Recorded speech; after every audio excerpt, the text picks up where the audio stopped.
Pada suatu hari, Baginda Raja Harun al-Rasyid mengunjungi sebuah tempat pemandian air hangat bersama para pembesar-pembesarnya. Tatkala mereka sedang asyik berendam dan bercengkrama dengan riuhnya, suasana menjadi senyap sesaat karena tiba-tiba Baginda Raja berkata kepada para pembesarnya, "Wahai para menteriku, aku punya sebuah ide untuk menjebak Abu Nawas." Kata Baginda, "Apa itu wahai Paduka?" Tanya salah satu pembesarnya. "Aku tidak akan memberitahu kalian sekarang. Aku hanya ingin mengundang Abu Nawas besok sore untuk berendam bersama kita di sini. Akan tetapi aku menghendaki kalian datang lebih awal ke sini mendahului Abu Nawas." Kata Baginda kepada para pembesarnya. Para pembesar kerajaan keheranan, sebab Baginda tidak memberitahukan maksud dan tujuannya, tetapi karena itu merupakan perintah, maka mereka pun mematuhinya. Besoknya pada sore hari, seperti yang telah direncanakan, Baginda Raja bersama para pembesarnya tiba lebih awal di tempat pemandian itu. Baginda kemudian membagikan sebutir telur kepada setiap pembesarnya, termasuk dirinya juga memiliki sebutir. Setelah semua telur habis dibagikan, Baginda kemudian memberikan arahan singkat kepada para pembesarnya tentang apa yang akan dilakukan untuk menjebak Abu Nawas. Setelah diberi arahan, barulah para pembesar mengerti apa yang direncanakan oleh Baginda. Mereka kemudian langsung menuju kolam untuk berendam. Sesaat setelah mereka berendam, Abu Nawas yang sebelumnya sudah diundang kemudian datang dan menyusul ikut berendam bersama Baginda dan para pembesarnya. Abu Nawas mulai merasa was-was, karena ia menyadari bahwa Baginda Raja pasti telah merencanakan sesuatu untuk menjebaknya. Abu Nawas terus melamun memikirkan kira-kira apa yang akan dilakukan Baginda terhadapnya kali ini. Lamunannya tiba-tiba menjadi buyar karena ia tersentak oleh perkataan Baginda Raja. "Hai Abu Nawas, ketahuilah bahwa aku mengundangmu mandi bersama di sini karena aku ingin engkau ikut dalam sebuah permainan yang sudah aku rencanakan."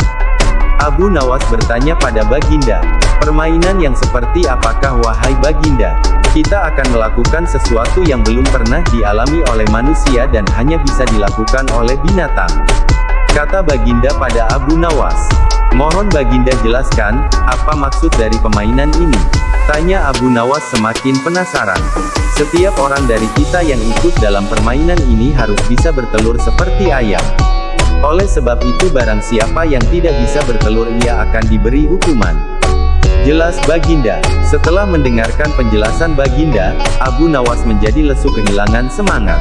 Ia berpikir kalau kali ini ia akan masuk ke perangkap Baginda Raja, karena sebelumnya ia benar-benar tidak mengetahui apa rencana Baginda Raja terhadapnya.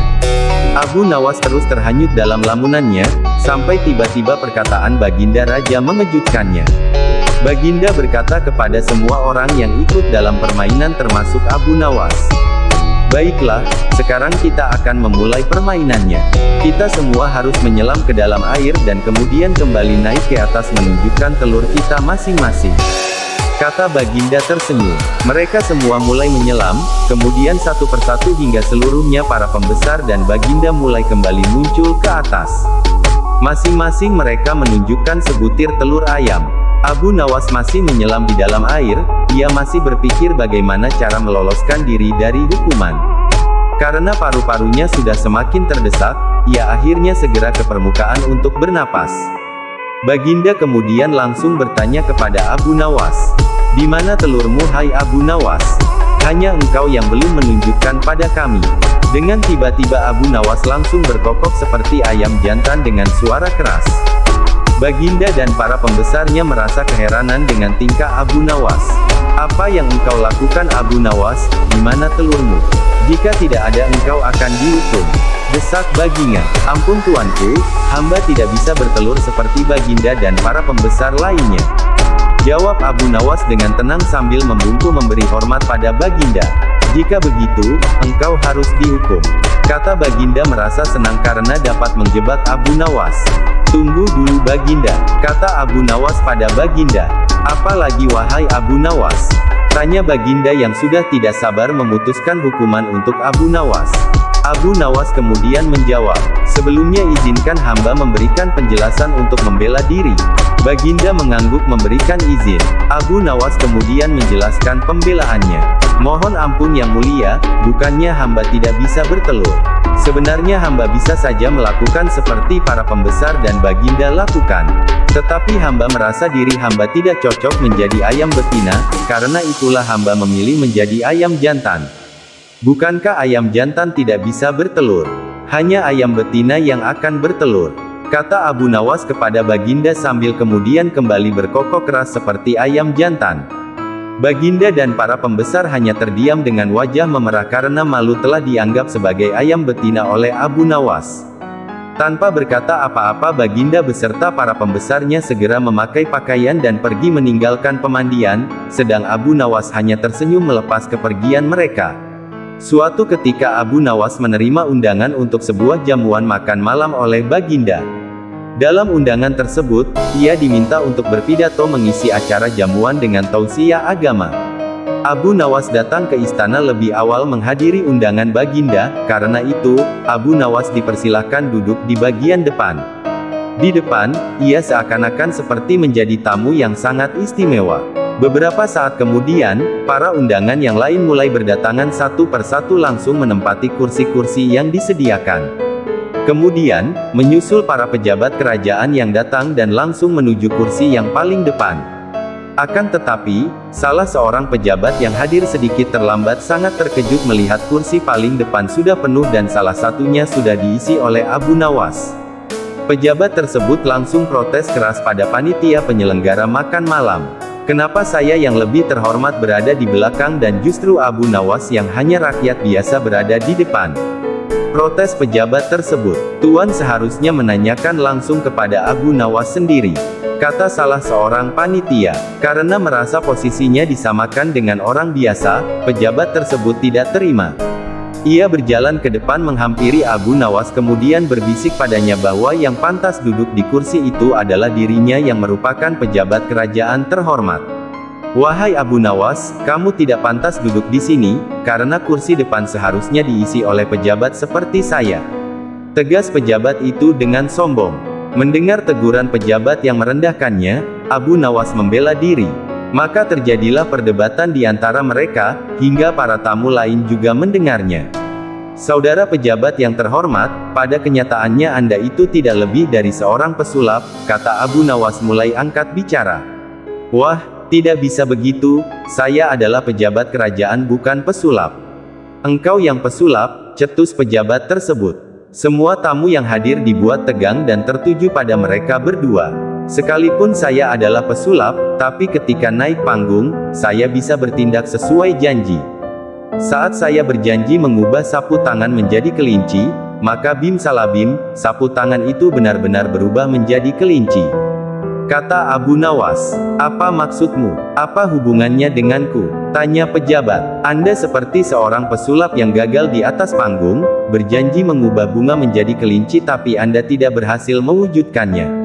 Kata Abu Nawas yang membuat suasana semakin panas. Apa maksudmu? Tanya pejabat itu marah. Sebelum menjadi pejabat Anda berjanji akan merubah nasib rakyat kecil menjadi lebih baik. Tapi, setelah menjadi pejabat, keadaan rakyat kecil sama saja seperti sebelum Anda menjadi penjabat. Jelas Abu Nawas. Wajah pejabat tersebut menjadi merah, ia diam terdunduk dipermalukan Abu Nawas di depan para tamu yang hadir. Abu Nawas kembali bertanya padanya. Nah, kalau begitu, mana yang lebih pantas duduk di sini? Tanya Abu Nawas kembali. Pejabat tersebut tidak menjawab pertanyaan Abu Nawas. Dengan perasaan kesal dan malu pejabat itu langsung beranjak meninggalkan Abu Nawas dan duduk di belakang. Sore hari ketika Abu Nawas sedang mengajar murid-muridnya, datang dua orang tamu, seorang laki-laki muda dengan seorang wanita tua. Mereka menemui Abu Nawas. Wanita tua itu berkata kepada Abu Nawas jika ia membawa seorang pemuda Mesir kepadanya. Pemuda tersebut sebelumnya seorang yang kaya dan datang ke Baghdad untuk berdagang. Akan tetapi ia sekarang jatuh miskin, semua hartanya dirampas paksa oleh seorang kadi. Abu Nawas bertanya pada pemuda tersebut, ceritakanlah kepadaku mengapa Tuan Kadi merampas seluruh hartamu. Pemuda Mesir itu kemudian menceritakan semua masalah yang menimpanya kepada Abu Nawas. Setelah mendengar dan memahami apa yang diceritakan oleh pemuda Mesir itu, pemuda dan wanita tua tersebut meninggalkan Abu Nawas. Abu Nawas kemudian memerintahkan semua muridnya untuk berhenti belajar dan pulang ke rumah seraya berkata, "Wahai muridku, pulanglah kalian semua dan kembalilah di malam hari. Ajak semua teman-temanmu dan bawalah semua peralatan yang ada di rumahmu, seperti cangkul, kayu, palu, batu dan apapun yang bisa kamu bawa." Murid-murid Abu Nawas kemudian pulang dengan keheranan. Namun mereka yakin bahwa guru mereka tidak pernah memerintahkan mereka sesuatu yang bukan pada kebenaran. Malam pun tiba, murid-murid Abu Nawas telah berkumpul di rumahnya dengan segala peralatan yang mereka bawa. Lalu berkatalah Abu Nawas kepada murid-muridnya, "Wahai murid-muridku, pergilah kalian ke rumah Tuan Kadi kemudian rusaklah rumahnya dengan peralatan kalian bawa hingga menjadi rata dengan tanah." Mendengar perkataan gurunya, para murid Abu Nawas mulai bergumam sesamanya. Abu Nawas kemudian memecah kebingungan mereka. "Janganlah kalian takut, laksanakan apa yang kuperintahkan sebagai gurumu," kata Abu Nawas kepada muridnya. "Jika ada orang yang menghalangimu, katakan saja aku yang menyuruh dan jika ada yang melukai kalian, maka lawanlah mereka." Murid Abu Nawas langsung menuju ke rumah Tuan Kadi. Orang-orang sekitar merasa resah melihat kelakuan mereka. Namun tidak ada seorang pun yang berani menghentikan karena mereka terlalu banyak dan membawa senjata di tangannya. Sesampainya di rumah Tuan Kadi, tanpa bertanya mereka langsung melaksanakan perintah gurunya menghancurkan rumah Tuan Kadi. Melihat banyak orang yang datang merusak rumahnya, Tuan Kadi langsung keluar dan bertanya kepada salah seorang dari mereka, "Siapa yang menyuruh kalian menghancurkan rumahku?" bentak Tuan Kadi. "Guru kami, Abu Nawas," jawab salah seorang dari mereka. Mendengar jawaban mereka, Tuan Kadi sangat marah dan menyebut guru mereka adalah seorang provokator. Murid Abu Nawas kemudian kembali melanjutkan tugasnya memporak-porandakan hingga rumah Tuan Kadi rata dengan tanah. Besoknya, Tuan Kadi melaporkan perbuatan murid Abu Nawas kepada Baginda Raja. Abu Nawas kemudian dihadirkan di istana untuk mempertanggungjawabkan perbuatannya terhadap Tuan Kadi. Baginda Raja bertanya kepada Abu Nawas, "Kenapa engkau menyuruh para muridmu merusak rumah Tuan Kadi?" "Mohon ampun Baginda, sesungguhnya perintah hamba kepada para murid hamba bukanlah tanpa alasan. Sesungguhnya alasan hamba ialah pada suatu malam hamba bermimpi bertemu Tuan Kadi. Ia mengatakan kepada hamba jika rumahnya tidak cocok dengannya dan membuatnya tidak nyaman, kemudian ia meminta tolong kepada hamba supaya mengajak murid-murid hamba untuk menghancurkan rumah tersebut." Jelas Abu Nawas kepada Baginda, "Apakah hanya karena sebuah mimpi engkau bisa jadikan itu pembenaran? Dari mana engkau mengambil hukum itu?" tanya Baginda. "Dari Tuan Kadi, yang mulia," jawab Abu Nawas. Mendengar Abu Nawas berkata seperti itu, dalam sekejap Tuan Kadi terdiam dan menjadi pucat wajahnya. "Apa yang sebenarnya terjadi? Ceritakanlah kepadaku," tanya Baginda semakin keheranan. Abu Nawas kemudian menjelaskan secara rinci.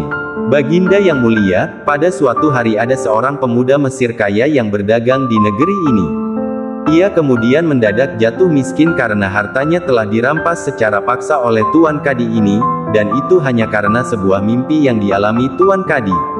Tuan Kadi bermimpi jika pemuda itu menikahi anaknya dan menyerahkan seluruh hartanya sebagai mahar. Esoknya Tuan Kadi menemui pemuda tersebut dan meminta semua hartanya diserahkan ke Tuan Kadi sesuai mimpinya. Tentu saja pemuda itu tidak mau menyerahkannya karena itu hanya sebuah mimpi dan tidak bisa diambil pembenarannya. Namun Tuan Kadi tetap memaksa dan merampas semua harta pemuda itu hingga dia menjadi seorang gelandangan dan ditolong oleh seorang wanita tua." Jelas Abu Nawas. Untuk meyakinkan Baginda Raja, Abu Nawas kemudian memanggil pemuda Mesir tersebut dan beberapa saksi yang memang sudah dibawanya ke istana. Baginda Raja kemudian meminta pemuda tersebut menjelaskan semua masalahnya. Pemuda itu kemudian menuturkan semuanya sebagaimana yang telah dijelaskan Abu Nawas. Baginda marah besar karena telah mengangkat seorang kadi yang tidak berakhlak. Beliau kemudian memecat kadi itu serta menyita seluruh hartanya untuk diserahkan kepada pemuda Mesir tersebut. Pemuda Mesir itu amat berterima kasih kepada Abu Nawas dan hendak memberikannya imbalan atas bantuan kepadanya. Namun Abu Nawas menolak karena bantuannya berdasarkan keikhlasan hati membantu sesama.